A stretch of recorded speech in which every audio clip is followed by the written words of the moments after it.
Good morning to all my dear friends and respected sir and ma'am.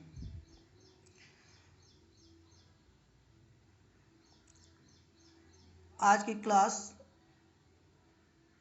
मैं लगातार करता चला आ रहा हूँ, जिसमें से राधाकृष्णन आयोग, कोठारी कमीशन मुदालियर कमीशन हो गया। कोठारी कमीशन को मैं क्लास में डिस्कशन कर चुका हूँ और 68 की पॉलिसी को भी डिस्कशन कर चुका हूँ। 86 की पॉलिसी को भी किया, पीओए को भी कर दिया था। और आज जो इम्पॉर्टेंट है एनसीएफ, नेशनल करिकुलम फ्रेमवर्क 2005 राष्ट्रीय पाठ्यचर्या 2005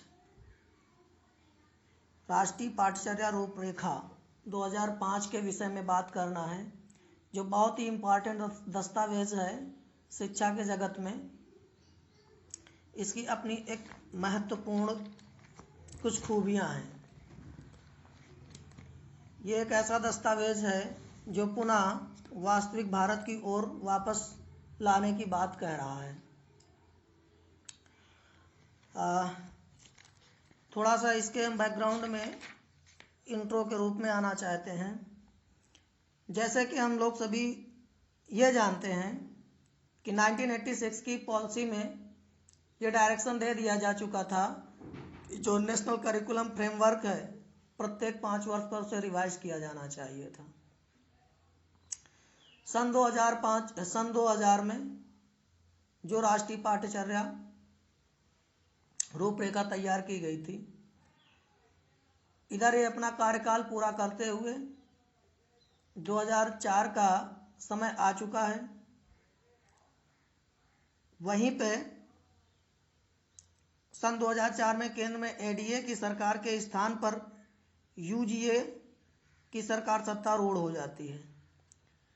उनका कहना होता है कि सन 2004 में जो राष्ट्रीय पाठ्यचर्या रूपरेखा तैयार की गई थी, वो पाठ्यचर्या धार्मिक दृष्टि से तैयार की गई थी, जबकि भारत एक धर्मनिरपेक्ष राज्य है। इसलिए जो पाठ्यचर्या है उसमें कहीं पर भी धार्मिक संलिप्तता नहीं होनी चाहिए, जो हमारे धर्मनिरपेक्ष वाद के लिए एक कुठाराघात सिद्ध हो सकती है। तो धर्मनिरपेक्ष राष्ट्र के अनुकूल एक नवीन पाठ्यचर्या का निर्माण किया जाना आवश्यक माना गया। इसके लिए एमएचआरडी मानव संसाधन विकास मंत्रालय के द्वारा एनसीईआरटी की कार्यकारिणी सभा बुलाई गई और उस सभा की बैठक होती है 14 जुलाई सन 2004 से 19 जुलाई 2004 तक, अर्थात 6 दिन तक बैठक चलती है, जो विद्यालय शिक्षा से संबंधित विभिन्न मुद्दों पर आपस में चर्चा की गई और यह निर्णय लिया गया कि 21वीं शताब्दी के लिए एक राष्ट्रीय पाठ्यचर्या को तैयार किया जाए। राष्ट्रीय पाठ्यचर्या तैयार करने के लिए जैसे ही गठन होता है तो 21वीं शताब्दी में पहुंचते पहुंचते 2005 से सूचना संचार प्रौद्योगिकी का समाज पर बहुत तेजी से प्रभाव पड़ने लगा था। इसलिए निश्चित रूप से एक सूचना की क्रांति के तहत 2005 की पाठ्यचर्या रूपरेखा महत्वपूर्ण हो जाती है, जो कक्षा 1 से कक्षा 12 तक की पाठ्यचर्या को प्रस्तुत करती है। इन स्तरों पर किस प्रकार और कैसे पढ़ाया सिखाया जाना चाहिए, इस विषय में पूरी रूपरेखा तैयार की गई। हाँ, अब हम बात करते हैं कि किस प्रकार से पढ़ाया जाना चाहिए। सबसे बड़ी समस्या यह थी, तत्कालीन व्यवस्थाओं को देखते हुए आप लोग ये मान करके चलिएगा कि जो शिक्षा के 3 अंग हैं, उन 3 अंगों में से यह भी एक महत्वपूर्ण अंग है, शिक्षक, शिक्षार्थी और करिकुलम पाठ्यचर्या। शिक्षक और शिक्षार्थी तब तक अपने लक्ष्य तक नहीं पहुंच सकता है जब तक वो पाठ्यचर्या के माध्यम से, करिकुलम के माध्यम से उद्देश्यों को ध्यान में रखते हुए करिकुलम डिसाइड करके तब हम आगे बढ़ते हैं। आपके अंदर किन किन चीज़ों को डेवलप करना है, कैसे कैसे डेवलप करना है, उसके लिए एक रूपरेखा तैयार की जाती है, पाठचर्या तैयार की जाती है। मान लीजिए जैसे आपको एक बेहतर शिक्षक बन करके तैयार करना है, राष्ट्र के लिए एक आधुनिक शिक्षक के रूप में, आदर्श शिक्षक के रूप में तैयार करना है, तो उस आदर्श शिक्षक के लिए क्या क्वालिटी होनी चाहिए, वो सोसाइटी के लिए क्या कोऑपरेशन कर सकता है, वो सोसाइटी में किस प्रकार के नागरिकों को निर्मित कर सकता है, और सोसाइटी के लिए और क्या क्या कंट्रीब्यूट कर सकता है, सोसाइटी में किस प्रकार से ऑनेस्टी को डेवलप कर सकता है, सोसाइटी के अंदर किस प्रकार से अपनी ड्यूटी के माध्यम से लोगों को आकर्षित कर सकता है, सोसाइटी अब किस प्रकार से मॉरलिटी को डेवलप कर सकता है, किस प्रकार से स्पिरिचुअलिटी को ला सकता है। तो इन सब मुद्दों पे जब हम बात करते हैं तो इसके लिए एक करिकुलम डिसाइड करना पड़ेगा। अगर ऐसे करिकुलम को डिसाइड नहीं करोगे तो उस प्रकार का शिक्षक नहीं तैयार हो पाएगा। ठीक वही बात हम लेकर के आ रहे हैं कि कक्षा 1 से 12 तक, क्योंकि आपके सिलेबस में स्कूली शिक्षा की बात कही गई है कि स्कूली शिक्षा में क्या कंट्रीब्यूशन है और इस पॉलिसी का। तो स्कूली शिक्षा में सबसे पहले स्कूली शिक्षा कैसी हो, इस बात को लेकर के इस पर डिस्कशन बहुत तेजी से शुरू हुआ कि स्कूली शिक्षा कैसी हो और किस प्रकार से पढ़ाना सिखाया जाए, इस पर बल रहा। तो देखिए definition of the curriculum according to NCF के आधार पर, तो इसमें बताया जा रहा है कि विद्यालय में बालकों के संपूर्ण अनुभवों के योग को ही पाठचर्या कहते हैं। विद्यालय में बालकों के संपूर्ण अनुभवों के योग को ही पाठचर्या कहते हैं, और पाठचर्या बालक के पूर्ण व्यक्तित्व के विकास को अपना लक्ष्य मानती है। जो पाठचर्या है बालक के संपूर्ण विकास हो, ऑल राउंड डेवलपमेंट करना ही उसका गोल होता है। अगर ऐसी पाठचर्या जो किसी मतलब की नहीं है, आपका ऑलराउंड डेवलपमेंट नहीं हो रहा है, तो वो पाठचर्या बेकार हो जाती है। हम लोग सबसे मेन बात यह है कि करिकुलम जो डिसाइड किया जाता है, जिस फील्ड ऑफ एरिया के लक्ष्य को पाने के लिए करिकुलम की तरफ हम लोग ध्यान ही नहीं देते हैं कि क्या है, ये भी कोई चीज़ होती है। ठीक उसी करिकुलम के अकॉर्डिंग आपके अंदर स्किल को डेवलप किया जाता है, और प्रत्येक स्किल जो आपके ऑल राउंड डेवलपमेंट से जुड़ी होती है, जो आपको एक अच्छे नागरिक के रूप में तैयार करती है, उन मुद्दों पे ये बात कही जा रही है। अब थोड़ा ऑब्जेक्टिव ऑफ एनसीएफ 2005, अब इसके उद्देश्य क्या रहे हैं, नेशनल करिकुलम फ्रेमवर्क 2005 के उद्देश्य क्या थे। इसके उद्देश्य जैसे विभिन्न विषयों में संबंध स्थापित करना, आप देख पा रहे होंगे जो इसके पहले इतनी तेजी से भिन्न भिन्न विषय उभर करके सामने आए और अलग अलग विषय को पढ़ने के लेकर के लोग परेशानी हुई। तो जो नेशनल करिकुलम फ्रेमवर्क तैयार किया जा रहा है वो ये कह रहा है कि जितने भी विषय हैं उन संपूर्ण विषयों में समन्वय लेकर के आना है, एकात्मकता लेकर के आना है, मतलब एक दूसरे से कोऑर्डिनेशन किया जा सके। जैसे हम इतिहास पढ़ रहे हैं, इतिहास में आप मान लीजिए खानवा का युद्ध हुआ, तो खानवा का युद्ध क्या है, तो खानवा का युद्ध कहाँ पर हुआ, किस स्थान पे हुआ, किस नदी के किनारे हुआ। तो अब कहाँ हुआ, किस नदी के किनारे हुआ, तो वहाँ का धरातली पृष्ठभूमि हो गई, और वहाँ कौन सी नदी है, किस प्रकार का वातावरण था, कैसी जलवायु थी, तो ये क्या हो गया, वहाँ के लिए एक प्रकार से भौगोलिक दृष्टि मतलब भूगोल विषय से जुड़ रहा है। फिर वहीं पर कितना नुकसान हुआ, युद्ध के द्वारा क्या क्या नुकसान हुआ, कितना हमारे राष्ट्र में नुकसान पहुंच रहा है, मतलब राष्ट्रीय आय को दिक्कतें हो रही हैं, तो इससे हम आर्थिक सिस्टम से जुड़ रहे हैं। फिर राजा और प्रजा के बीच किस प्रकार के संबंध हो रहे हैं, एक दूसरे से दिक्कतें हो रही हैं, प्रशासनिक व्यवस्थाएं अस्त व्यस्त हो रही हैं। तो ये पॉलिटिकल व्यू से अगर देखते तो राजनीति साथ से जुड़ रहा है। तो इस प्रकार से हमें सिलेबस के अंदर, पाठचर्या के अंदर इस तरह से सभी विषयों को एक दूसरे के साथ जोड़ करके बताने की बात कही गई। शिक्षा तथा ज्ञान को विद्यालय के बाहरी जीवन से जोड़ना, हाँ ये सबसे इम्पॉर्टेंट बात है। जो हमारा 2000 के दशक के पूर्व 20वीं शताब्दी के पहले जितना भी था, वो शिक्षा तथा ज्ञान को देना, भर देना, ये बहुत ही परेशानी का विषय हो गया था। तो इसने क्या सोचा, एनसीएफ 2005, जो ज्ञान है उसे विद्यालय के बाहरी जीवन से जोड़ा जाए, बाहरी जीवन से जोड़ा जाए, आपका जो प्रैक्टिकल लाइफ है उससे जोड़ने की बात कही। सांस्कृतिक एवं आध्यात्मिक विकास करना, यह भी इसका लक्ष्य था। परीक्षा को लचीला तथा एकीकृत बनाना, इंटीग्रेटेड करना, और जो हमारा एग्जामिनेशन सिस्टम है उसे और फ्लेक्सिबल करना। स्वज्ञान के निर्माण में समर्थ बनाना, बालकों को इस प्रकार से डेवलप करना जो स्वज्ञान को निर्मित कर सके, मतलब अपने ज्ञान का निर्माण कर सके, स्वयं के नॉलेज से वो क्या क्या सीख पा रहे हैं, इस तरह से तैयार करना। इसके लिए सामाजिक, आर्थिक एवं जाति पृष्ठभूमि को मजबूत बनाना।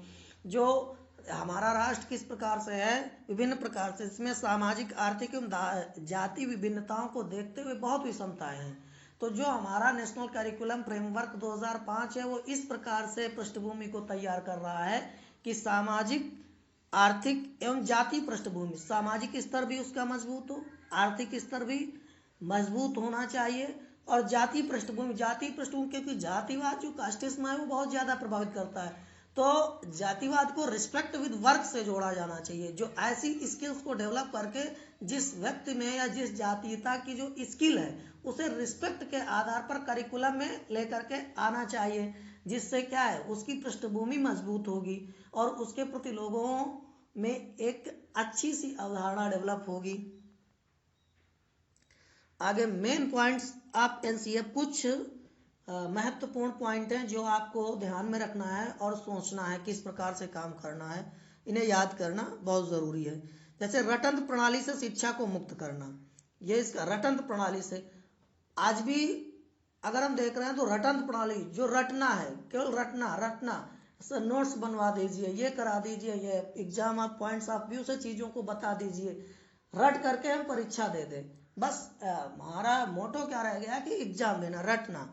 तो इस प्रणाली से शिक्षा को मुक्त करना, शिक्षा, क्योंकि what is the education, education is a modification of the behaviour, व्यवहार में परिवर्तन लाना ही शिक्षा है। तो उसके माध्यम से हमें क्या करना है कि शिक्षा को इस तरह से स्ट्रक्चर तैयार करना है कि रटने की प्रणाली से खत्म करना है, प्रैक्टिकल वे में लाना और उसे इम्प्लीमेंट करना है। ज्ञान को विद्यालय के बाहरी जीवन से जोड़ना, जो भी ज्ञान आपको दिया जा रहा है विद्यालय के बाहरी ज्ञान से, भाई आप बाहर से जैसे आते हो तो उसे बाहरी ज्ञान से जोड़ने की बात कही गई है। मेंटल, आप लोगों का जो मेंटल विजिट है वो होना चाहिए। क्लास में आप फिजिकल सिस्टम में बैठे हुए हैं, लेकिन फिजिकल सिस्टम में बैठे, फिजिकली तो आप क्लास में प्रेजेंट हैं, बट मेंटली आपको विजिट कराना, जो बाहरी ज्ञान से जोड़ना, वो एक इम्पॉर्टेंट इश्यू बनता है। आगे हम बात करते हैं कक्षा में समावेशी वातावरण उत्पन्न करना।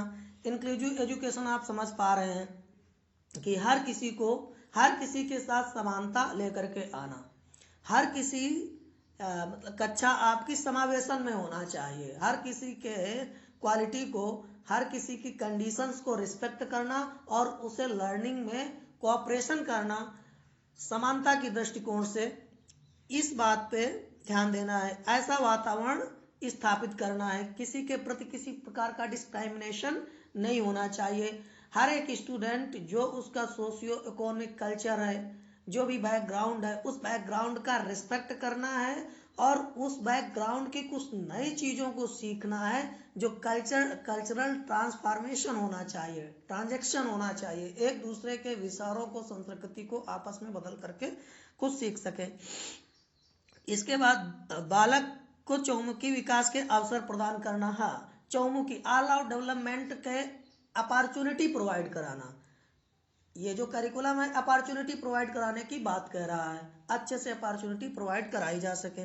आगे सृजनात्मकता के विकास पर ध्यान केंद्रित कराना, completely pay attention on development, on creativity development, मतलब पूरी तरह से सृजनात्मकता के विकास पर, बच्चे को करके सीखने पर कुछ ऐसे पॉइंट दे दिया जाए जो करके सीख रहा है या कोई नई चीज बना करके लेकर के आ रहा है, इनोवेशन, वो शाब्दिक इनोवेशन हो सकता है, आर्टिस्ट कलाओं के माध्यम से हो सकता है, क्या वो नया लेकर के आ रहा है जो जिसका इम्पैक्ट पड़ रहा है, वो कुछ बहुत ही प्रभावी चीजें हो रही हैं, तो इस प्रकार से डेवलप करने की जरूरत। व्यवस्थागत सुधार एवं परीक्षा प्रणाली, जो व्यवस्थागत चीजें चल रही हैं उनमें सुधार करने की आवश्यकता है और परीक्षा प्रणाली में भी सुधार करने की आवश्यकता पर बल दिया गया। बालकों का विकास एवं सीखना, लर्निंग किस प्रकार की हो रही, लर्निंग जो अधिगम है, लर्निंग टू बी मतलब सीखना होना चाहिए, ऐसा जो कुछ भी सिखाया जाए, जो कुछ भी कराया जाए उसे बच्चा सीखे, रटे नहीं, सीखे। रटने और सीखने में डिफरेंस होता है। रटने में चीजें कुछ समय के लिए रहती हैं, लेकिन सीखने में प्रैक्टिकल वे में उस चीजों को सीखता है और आगे बढ़ता है। विविध विषयों में विचार, हाँ, विभिन्न जो विषय हैं उन पर विचार किया गया, क्या वजह है, what is the reason to left and not interested important subject as a like mathematics and science, आप जानते हैं कि इन सब सब्जेक्ट में लोगों का इंटरेस्ट आगे चल करके कम हो जाता है, तो इन पर विचार किया गया, क्या कारण है, उन कारणों को पता लगाया गया, जिस पर काम किया गया। आगे बात कही जा रही है, जैसे गणित को या भाषा को सीखने के लिए, भाषा को जैसे का से ज्ञा तक उसको किस प्रकार से रिदम में लाया गया, का से कबूतर क्या कैसे सब एक वर्णमाला जो है ढांचा तैयार किया गया, उस पर चौपाई के रूप में इंटरेस्टेड बनाया गया, बच्चा जिसको सीख रहा है, गीत गा गा करके सीख रहा है। उसी प्रकार से मैथमेटिक्स को कुछ ऐसी चीजें खेल के माध्यम से सिखाई गई हैं, काउंटिंग करने के लिए कुछ नए नए इंस्ट्रूमेंट लाए गए जिनसे इंटरेस्ट बढ़ना चाहिए। विज्ञान को लेकर के इंटरेस्ट क्रिएट करना, विज्ञान को रुचिकर बनाना, इन सब बातों पे बात की गई है। गुणवत्ता सुधार एवं परीक्षा प्रणाली, क्वालिटी इंप्रूवमेंट, क्वालिटी ऐसा नहीं इंप्रूवमेंट होगी, क्वालिटी के लिए काम करना होगा। जितना बेहतर आपका करिकुलम डिजाइन होगा उतनी ही बेहतर तरीके से आप में क्वालिटी का निखार आएगा, अदरवाइज कुछ नहीं हो सकता है। और एवं परीक्षा प्रणाली सुधार, जो आपका एग्जामिनेशन सिस्टम है उसे भी इम्प्रूवमेंट करने की जरूरत है। और पाठचर्या नवीनीकरण के लिए शिक्षा, हाँ, पाठचर्या, ये भी बात इसमें कही गई है, इसका जो मेन पॉइंट है, जो पाठचर्या नवीनीकरण के लिए, नवाचार के लिए, इनोवेशन के लिए, मॉडर्नाइजेशन के लिए हमें शिक्षा पर सबसे ज्यादा ध्यान देने की आवश्यकता है। जितना बेहतर आपकी शिक्षा होगी, टीचर एजुकेशन होगी, ठीक उतना ही बेहतर हमारा नया करिकुलम डिसाइड हो सकता है, प्रॉब्लम सॉल्विंग कॉन्सेप्ट वहां से बेहतर आ सकते हैं। हाँ, आगे नीड्स ऑफ एनसीएफ। अब एनसीएफ की आवश्यकता क्यों पड़ी, देखिए नीड्स क्यों पड़ी इसकी। जैसे 21वीं सदी की मांग, 21वीं सदी हमारी सूचना एवं प्रौद्योगिकी की सदी निकल करके आ रही है, और इस सदी में नए पाठचर्या को डिसाइड किया गया, और नए पाठचर्या के आधार पर चीजों को जैसे ही लेकर के आया जा रहा है, तो ये माना गया कि वर्तमान समय में एजुकेशन इज ए इन्वेस्टमेंट, शिक्षा एक विनियोग है, विनियोग के रूप में शिक्षा गिनी गई, और शिक्षा ही आज कमजोर समूह के सशक्तिकरण में सहायक है। मतलब एजुकेशन ही वो विपन्स है, वो हथियार है जो आपकी समस्त बुराइयों की जड़ को खत्म करने का काम कर सकती। तो 21वीं सदी में इसकी मांग की गई, और ऐसी शिक्षा तैयार किया जाए, ऐसी शिक्षा का ढांचा तैयार किया जाए जिससे हम 21वीं सदी में अपने आप को समायोजित कर सके। भारतीय समाज में विविधता, देखिए हमारे भारतवर्ष में विभिन्न प्रकार के क्षेत्र, भाषाएं, धर्म, आर्थिक स्थितियां एवं सामाजिक स्तर देखने को मिलते हैं, जो हमारे समाज की समता के ऊपर प्रश्न उठाती हैं। तब विभिन्न प्रकार के रीति रिवाजों, कस्टम, संप्रदायों के बीच में रहते हुए जो सिमिलरिटी नहीं लेकर के आ पाती, हम समानता के राह को अलापते हैं, लेकिन वो प्रैक्टिकल वे में नहीं आ पा रही हैं, चीजें कहीं ना कहीं इधर उधर हो जा रही हैं। तो उनको भाई कोई भी चीज है अगर हमें ले करके आना है तो वो शिक्षा के माध्यम से ही लाया जा सकता है। एजुकेशन ही वो चीज़ है जो व्यक्ति के अंदर इमोशंस को डेवलप कर सकती है और नेशनल इंटीग्रेशन को ला सकती है। और ये चीज़ें क्या है, मॉडिफिकेशन ऑफ द बिहेवियर, आपके व्यवहार में परिवर्तन करना। तो व्यवहार का परिवर्तन एक दिन में नहीं होगा, लगातार जब उसे प्रैक्टिस में लाया जाएगा, प्रैक्टिकल वे में लेकर के आया जाएगा, क्योंकि हर कोई अपना कल्चर अपने सोसाइटी से लेकर के चलता है, अपने घर से लेकर के चलता है। घर पे जो संस्कार डाले जाएंगे, जो चीज़ें डाली जाएंगी, देखिए डिस्क्रिमिनेशन, भेदभाव की नीतियाँ आपके पारिवारिक दृष्टिकोण से निकल करके आएंगी।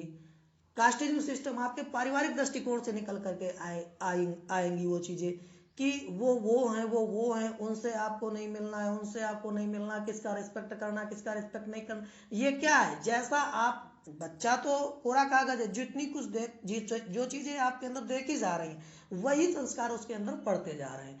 अब वो संस्कार उसके साथ है, लेकिन जब कॉलेज के अंदर प्रवेश कर रहा है, स्कूल के अंदर आता है, तो उसे जब करिकुलम से परिचित होता है, ये हमारा पाठचर्या है, पाठ्यक्रम है, तो उस पाठ्यक्रम के माध्यम से शिक्षक क्या करता है, उससे जो सोसाइटी के मेन बिंदु हैं उनसे जोड़ने का प्रयास करता है। जैसे सिमिलरिटी हो गई, संपैथी हो गई, डेमोक्रेटिक वे हो गया, भाईचारा हो गया, ठीक है, समावेशी मतलब इंक्लूजन, समावेशन हो गया। तो ये चीज़ें क्या डेवलप होंगी ना, जब आपस में चीज़ें बैठ करके साथ में, ह्यूमैनिटी हो गई, मानवता, ये सब चीज़ें कब आएगी, जब एक दूसरे के साथ बैठेंगे।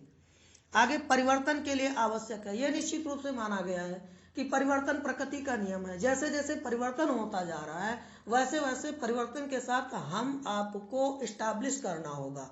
अगर हम ट्रेडिशनल चीज़ों पे, रूढ़िवादी परंपराओं पे चलते आ रहे हैं, तो फिर हम वैश्वीकरण से बहुत दूर हट जाएंगे, भूमंडलीकरण में नहीं आ पाएंगे, आधुनिकता के दौर से बहुत पीछे हो जाएंगे। तो इसे जैसे परिवर्तन हो रहा है, परिवर्तन के दृष्टिकोण से अपने एम्स डिसाइड करना चाहिए, उद्देश्यों को, शिक्षा के उद्देश्यों को डिसाइड करके पाठ्यचर्या का निर्माण किया जाना चाहिए।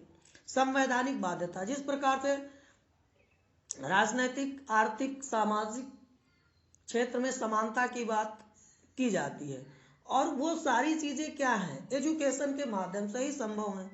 भाई हम एक संवैधानिक ढांचे में रह रहे हैं, हमारा राष्ट्र क्या है, एक संवैधानिक दस्तावेज के आधार पर चल रहा है। संविधान ही वो चीज़ है जो हर किसी को जीने का हक दे रही है। हर किसी को जीने का हक और अधिकार देने का काम कौन कर रहा है, संविधान कर रहा है। अगर आज हम कहीं पे तैयार हैं, गलत को गलत कहने के लिए तैयार हैं, तो किसके बल पे, वो केवल संविधान के बल पर। वो संविधान ही है जो आपके अंदर उन चीज़ों को लेकर के आ रहा है।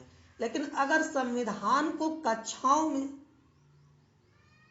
नहीं बताया जाएगा, बच्चों के अंदर वो संवैधानिक ढांचे नहीं डेवलप किए जाएंगे, समानता के अधिकार को नहीं बताया जाएगा, ड्यूटी को नहीं बताया जाएगा, राइट एंड ड्यूटी को अच्छे से एक्सप्लेन नहीं किया जाएगा और प्रैक्टिकल वे में लेकर के नहीं आया जाएगा, तो ये मान करके चलिएगा हम अपने संवैधानिक ढांचे के आधार पर लोकतंत्र राष्ट्र के निर्माण में असफल हो जाएंगे।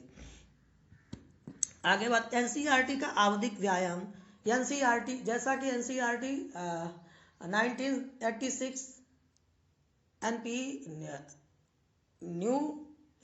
न्यू एजुकेशन पॉलिसी घोषणा करती है कि प्रत्येक 5 वर्ष में एनसीईआरटी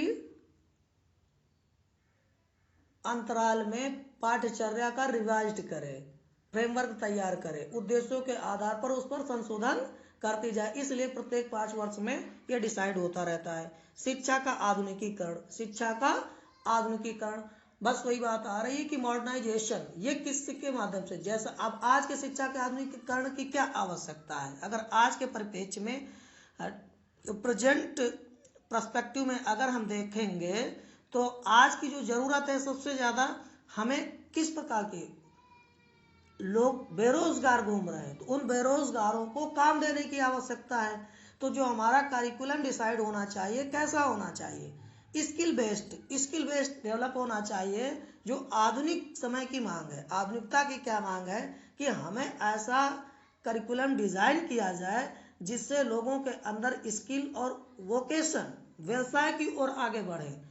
ऐसी स्किल आ पाए जो केवल डिग्री से काम नहीं चलने वाला। इससे भारत बहुत तेजी से देखा जाए इनरोलमेंट के आधार पर सब एजुकेटेड हैं, लेकिन स्किल के बात पर स्किल के उसमें जब हम आ रहे हैं तो ये स्किल क्या है, स्किल डेवलपमेंट नहीं हो पा रही है, अब वो चीज़ें नहीं आ पा रही हैं।